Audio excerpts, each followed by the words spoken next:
ஆட்கொண்டவரும் நான் சேவிக்கிறவருமான ஆண்டவராகிய இயேசு கிறிஸ்துவின் நாமத்தினாலே அன்பினல் வாழ்த்துக்கள். கிறிஸ்து இயேசுவுக்குள் மிகவும் பிரியமான அன்பு சகோதர சகோதரிகளே, கடவுள் மறுப்பு கொள்கையில் இருக்கிற பல பேர் மிக முக்கியமாய் ஒரு காரியத்தை சொல்லுவாங்க. கடவுள்னு ஒருத்தர் இருந்தார்னா இவ்வளவு அநியாய அக்கிரமம் நடைபெறுமா? இந்த உலகத்தில் இவ்வளவு ஏற்ற தாழ்வுகள் இருக்குமா? எல்லாம் சரிசமமாக தானே இருக்கணும் என்று சொல்லி ரொம்ப தத்துவ ஞானிகள் போல பல காரியங்கள் எடுத்து வைப்பாங்க.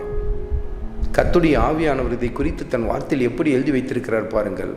பிரசங்கியின் புத்தகத்தில் 7வது அதிகாரத்தில் 29வது வசனத்தில், இதோ தேவன் மனுஷனை செம்மையானவனாக உண்டாக்கினார், அவர்களோ அநேக உபாய தந்திரங்களை தேடிக்கொண்டார்கள், இதை மாத்திரம் கண்டேன். கர்த்தர் மனுஷனை நல்லவனாக தான் படைச்சாரு, நல்ல மனுஷனாக தான் படைத்தார்.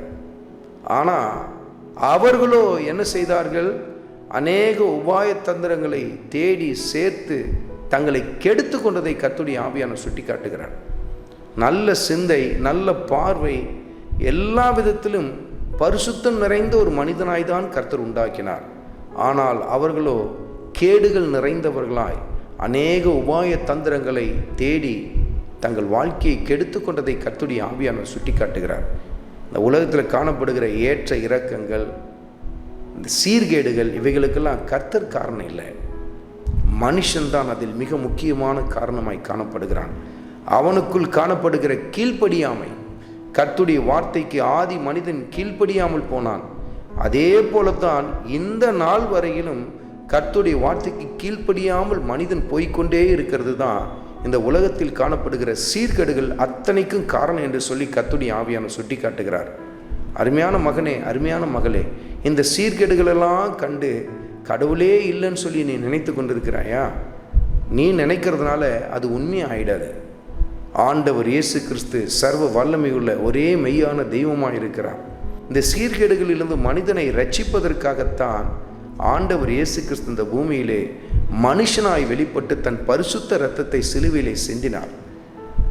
அந்த ஆண்டவர் இயேசு கிறிஸ்துவின் அன்பினால் தொடப்பட்டு அவரை தங்கள் வாழ்க்கையில் சொந்த இரட்சகராய் ஏற்றுக்கொள்ளுகிற ஒவ்வொருவரும் எல்லாவித சீர்கேடுகளிலுமிருந்து விடுவிக்கப்படுகிறார்கள் என்று சொல்லி கர்த்தருடைய ஆவியானவர் சுட்டி காட்டுகிறார். அருமையான மகனே, அருமையான மகளே, இந்த சீர்கேடுகள் நிறைந்த இந்த உலகத்திலிருந்து தப்பித்து பரிசுத்தமாய் வாழ வேண்டும் என்று சொன்னால் இந்த ஆண்டவர் இயேசு கிறிஸ்து அண்டையிலே நீ நெருங்கி வரும்பொழுது தான் அது முடியும். பாருங்கள், ஆண்டவரை உங்கள் வாழ்க்கையில் சொந்த இரட்சகராய் ஏற்றுக்கொள்ளுங்கள். அது மாத்திரமல்ல, ஒவ்வொரு நாளும் அவரை உறுதியாய் உத்தமமாய் தேட ஆரம்பியுங்கள். அவருடைய வார்த்தைக்கு கீழ்ப்படிய ஆரம்பியுங்கள். சீர்கேடுகள் எல்லாம் சீரடைய ஆரம்பிக்கும் என்று சொல்லி கர்த்தருடைய ஆவியானவர் சுட்டி காட்டுகிறார். ஆண்டவராகிய இயேசு கிறிஸ்துவின் கிருபை உங்கள் அனைவரோடும் கூட இருப்பதாக. ஆமென்.